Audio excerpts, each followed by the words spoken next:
Valentine's day. Happy Valentine's Day. Happy Valentine's Day. दुनिया के सबसे बड़े फेस्टिवल्स में से एक। इस एक ही दिन में चॉकलेट्स, फ्लावर्स और कार्ड्स की वजह से पूरी दुनिया में बिलियंस ऑफ डॉलर्स का बिजनेस होता है। लेकिन अब इस दिन को मनाना चाहिए, नहीं मनाना चाहिए, ये तो बहुत बड़ी डिबेट है। लेकिन क्वेश्चन ये है कि ये दिन वैलेंटाइंस डे आखिर आया कहां से? और मोस्ट इंपॉर्टेंटली, ये सारा पैसा बिलियंस ऑफ डॉलर्स किसकी जेब में जाता? आज से 2000 साल पहले पूरी दुनिया में सिर्फ एक ही सुपर पावर थी, द ग्रेट रोमन एम्पायर। और जैसे ही एम्पायर अपनी ताकत की पीक तक पहुंची, एग्जैक्ट उसी टाइम अल्लाह ने इसी एम्पायर के अंदर अपना एक माइटी पैगंबर भेजा, ईसा अलैहिस्सलाम। ईसा अलैहिस्सलाम बाकी सारे पैगंबरों से बहुत डिफरेंट थे, क्योंकि एक तो वो बहुत बड़े मिरेकल से पैदा हुए थे, और जैसे ही वो बड़े हुए अल्लाह ने उन्हें अपनी तरफ से एक बहुत ही यूनिक पावर दी, जिससे वो किसी भी बीमार इंसान को सिर्फ एक हाथ के टच से बिल्कुल ठीक कर देते थे। और आगे जाकर ईसा अलैहिस्सलाम इसी पावर को यूज करके फलस्तीन के गरीब लोगों की मदद करने लगे, जिससे वो बहुत ही छोटी एज में फलस्तीन के सबसे फेमस आदमी बन गए। जिसके बाद वो जहां भी जाते थे, हजारों लोगों का क्राउड उन्हें देखने के लिए जमा हो जाता था। लेकिन ईसा अलैहिस्सलाम को अपने इस फेम की कोई परवाह नहीं थी। मतलब जब भी लोग उन्हें देखने के लिए जमा होते थे, ईसा अलैहिस्सलाम उन सब के सामने ऐसी बातें करते थे जो इससे पहले किसी में करने की हिम्मत नहीं हुई थी। मतलब ईसा अलैहिस्सलाम उस जमाने के यहूदी स्कॉलर्स को एक्सपोज करने लगे। ईसा अलैहिस्सलाम की इन बातों से लोग तो उनसे बहुत इंस्पायर होते थे, लेकिन इन्हीं बातों की वजह से उस जमाने के यहूदी स्कॉलर्स ईसा अलैहिस्सलाम के सबसे बड़े दुश्मन बने। जिसके बाद ये सारे यहूदी उलमा बैठकर ये सोचने लगे कि अब कैसे ईसा अलैहिस्सलाम से अपनी जान छुड़ाई जाए। लेकिन ईसा अलैहिस्सलाम इन सब चीजों से डरने वाले नहीं थे, बल्कि इतनी मुश्किल में भी उन्होंने एक बहुत ही खतरनाक फैसला किया कि अब वो फलस्तीन के छोटे मोटे शहरों के बजाय सीधा फलस्तीन के कैपिटल जेरूसलम की तरफ बढ़ेंगे और वहां जाकर यहूदियों के स्कॉलर्स को चैलेंज करेंगे। ईसा अलैहिस्सलाम सीधा जेरूसलम की तरफ बढ़े, एंड ऑफ कोर्स उन्हें देखने के लिए वहां हजारों लोग जमा हुए। और इसी तरह हजारों लोगों के क्राउड के साथ ईसा अलैहिस्सलाम जेरूसलम में एंटर होकर सीधा बैतुल मक़दस की तरफ गए। जैसे ईसा अलैहिस्सलाम बैतुल मक़दस में एंटर हुए, वो ये देखकर हैरान रह गए कि वहां के यहूदी स्कॉलर्स ने बैतुल मक़दस को एक इबादत की जगह के बजाय ऑलमोस्ट एक बैंक बना दिया है, और वहां सिर्फ गरीबों से चंदा जमा करने वाले और करेंसी एक्सचेंज करने वालों को बिठाया हुआ है। ईसा अलैहिस्सलाम ने जब ये सब देखा, उन्हें बहुत गुस्सा आया और फौरन उन्होंने वहां पड़े सारे टेबल्स को गिराने का हुक्म दिया और बैतुल मक़दस से सारे बैंकर्स को वहां से भगा दिया। जब यहूदी स्कॉलर्स ने ये सब अपनी आंखों से देखा, तो उन्हें समझ आ गई कि अब हम इसे और बर्दाश्त नहीं कर सकते। तो अब ये यहूदी सुपर पावर रोमन एम्पायर के साथ मिलकर ईसा अलैहिस्सलाम को कत्ल करने की साजिश करने लगे। लेकिन बिल्कुल आखिरी टाइम पर अल्लाह ने ईसा अलैहिस्सलाम को बचा लिया, जिसके बाद यहूदियों का ख्याल था कि अब ईसा अलैहिस्सलाम की ये स्टोरी खत्म हो जाएगी और दुनिया उन्हें भूल जाएगी। लेकिन ईसा अलैहिस्सलाम के 11 फॉलोअर्स ने उनके रिलीजन को पूरी दुनिया में फैलाना शुरू किया। मतलब क्रिश्चियनिटी इतनी तेजी से फैलने लगी कि आहिस्ता आहिस्ता रोमन एम्पायर के बादशाह इस नए रिलीजन से डरने लगे, और उन्होंने सोचा कि अगर ऐसा ही चलता रहा तो बहुत जल्द क्रिश्चियनिटी हमारे पुराने रिलीजन को खत्म कर देगी। तो अब इस सब को रोकने के लिए रोमन एम्पायर के बादशाहों के पास सिर्फ एक ही हल था कि सारे क्रिश्चियंस को मारा जाए। जिसके बाद रोमन एम्पायर ने अपनी पूरी ताकत यूज करके क्रिश्चियंस पर जुल्म करना शुरू किया, और जैसे जैसे वक्त गुजरता गया, ये जुल्म और भी ज्यादा बढ़ने लगा। आखिर 200 साल के बाद रोमन एम्पायर के तख्त पर एक नया बादशाह बैठा, एम्परर क्लॉडियस। ये बादशाह बाकी सारे बादशाहों से बहुत ही डिफरेंट था, क्योंकि क्लॉडियस सिर्फ अपने बाप की वजह से नहीं, बल्कि एक आम से सोल्जर से रोमन एम्पायर के तख्त तक पहुंचा था, और बादशाह बनने से पहले ये रोम का सबसे बड़ा रेसलर था।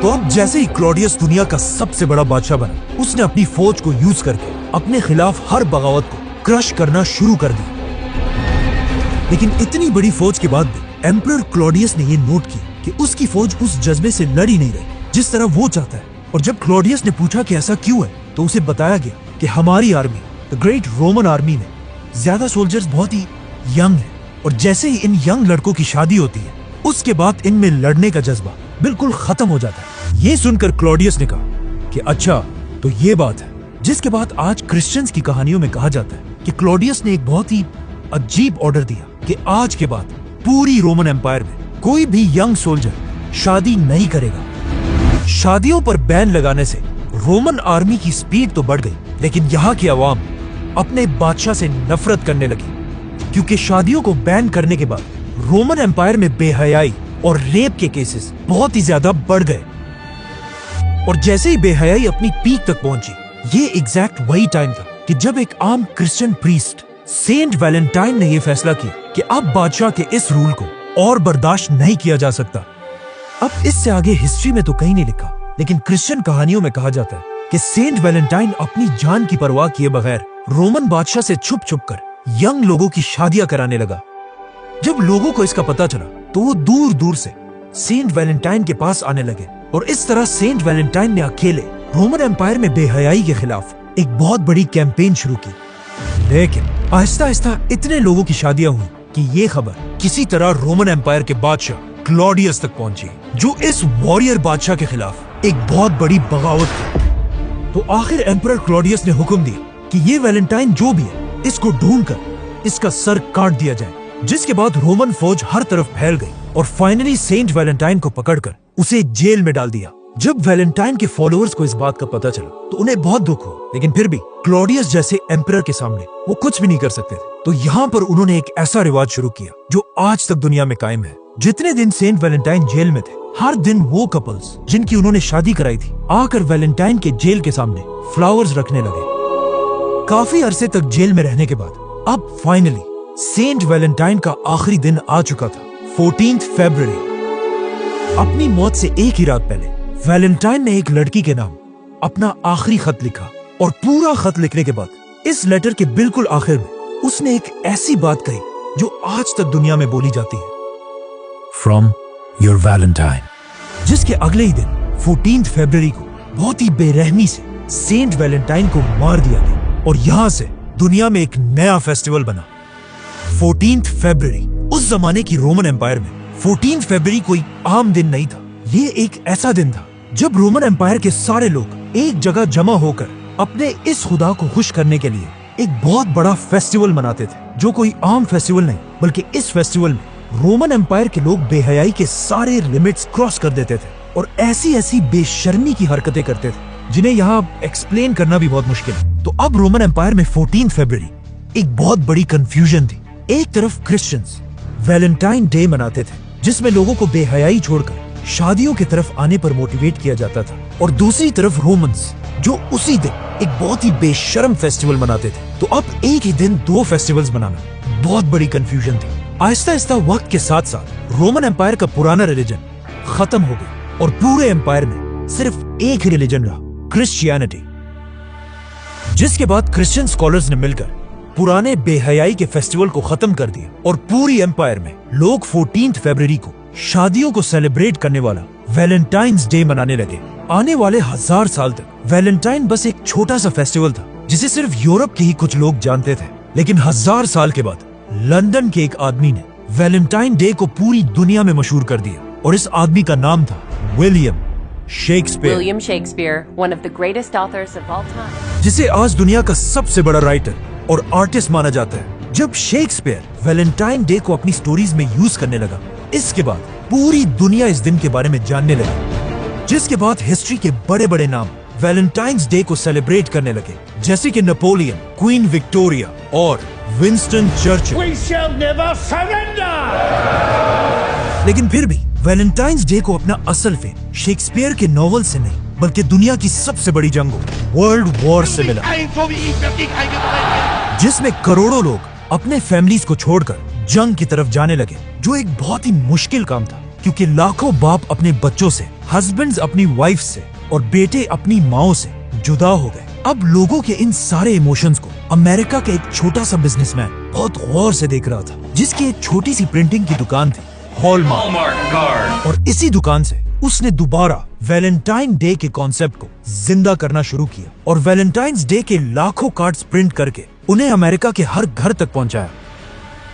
मतलब वर्ल्ड वॉर में वैलेंटाइन के इतने कार्ड्स छप चुके थे कि लोग सिर्फ अपनी फैमिलीज को नहीं बल्कि दुश्मनों को भी यही कार्ड्स भेजते थे, जो ऊपर से तो वैलेंटाइन के कार्ड्स थे लेकिन उनके अंदर सिर्फ गालियां ही होती थी। जैसे ही जंग खत्म हुई, हॉलमार्क सिर्फ छोटे से दुकान से दुनिया की सबसे बड़ी कंपनीज में से बनी। लेकिन वर्ल्ड वॉर के बाद हॉलमार्क ने देखा कि लोग आहिस्ता आहिस्ता वैलेंटाइन मनाना भूल रहे हैं, जिसकी वजह से उनका बिजनेस बहुत तेजी से नीचे गिरने लगा। तो यहाँ से उन्होंने अपनी पूरी स्ट्रेटेजी को बदल दिया और एक बहुत ही खतरनाक नया प्लान बनाया जिसे आज तक दुनिया में यूज किया जाता है, जिसमें हॉलमार्क न्यूज़पेपर, रेडियो और टीवी में सीधा औरतों को टारगेट करने लगा। Mary, what's the matter? और उन्हें ऐसा फील कराने लगा कि अगर किसी औरत को It's the little things, John. Valentine's पर गिफ्ट ना मिले, उसकी कोई औकात ही नहीं। You forgot to get me a Hallmark Valentine card. And it worked. And only a Hallmark card. लोग एक बार फिर पहले से भी ज्यादा वैलेंटाइन्स को सेलिब्रेट करने लगे और हॉलमार्क दोबारा पैसा बनाने लगा। ये देखकर बाकी कंपनीज ने भी पैसा बनाने के लिए हॉलमार्क को फॉलो किया। फॉर एग्जाम्पल कैडबरी, जिसने पहली बार हार्ट शेप चॉकलेट्स बनाए और ऐसी कैंपेन चलाई कि अब वैलेंटाइन्स पर कार्ड के साथ साथ चॉकलेट्स देना भी लाजमी है। जिसके बाद गोल्ड, डायमंड और फ्लावर कंपनीज भी वैलेंटाइन्स डे को यूज करने लगे और आज भी उसी स्ट्रेटेजी को सबसे ज्यादा सोशल मीडिया कंपनीज यूज करती हैं, जिससे वैलेंटाइन एक बहुत बड़ा फेस्टिवल तो बन चुका है। लेकिन ये बड़ी बड़ी कंपनीज वैलेंटाइन्स के दिन लोगों पर इतना प्रेशर क्रिएट करती हैं कि कुछ लोग इसे बर्दाश्त नहीं कर पाते। Valentine's Day tragedy, the profile of an accused school shooter. इसीलिए वैलेंटाइन्स का दिन दुनिया में डिप्रेशन में भी सबसे आगे है। From when gunfire broke out on Valentine's Day. और दुनिया भर में बहुत सारे लोग इसी दिन के डिप्रेशन की वजह से खुद ही अपनी जान ले लेते हैं। आज वैलेंटाइन्स डे को पूरी दुनिया मनाती है, लेकिन कुछ कल्चर्स इसे बुरा भी समझते हैं, जैसे कि मुसलमान, कुछ हिंदू और even Christians. I'm Pastor Robert. Jesus hates Valentine's Day. क्योंकि आज रिलीजियस लोगों का ये मानना है कि इन बड़ी बड़ी कंपनीज ने सेंट वैलेंटाइन के असली मिशन को भुलाकर सिर्फ अपने प्रॉफिट के लिए इसे दोबारा रोमन एम्पायर का वही बेहयाई वाला फेस्टिवल बना दिया। और लोग बिल्कुल भूल चुके हैं कि इस दिन का असल मकसद लोगों को बेहयाई से निकालकर शादियों की तरफ लाना था। इन शॉर्ट, अगर आज कोई वैलेंटाइन मना रहा है, उसे ये जानना चाहिए कि वो किसी मोहब्बत की वजह से नहीं, बल्कि बड़ी बड़ी कंपनीज उसे अपनी उंगलियों पे नचा रहे हैं। सब्सक्राइब।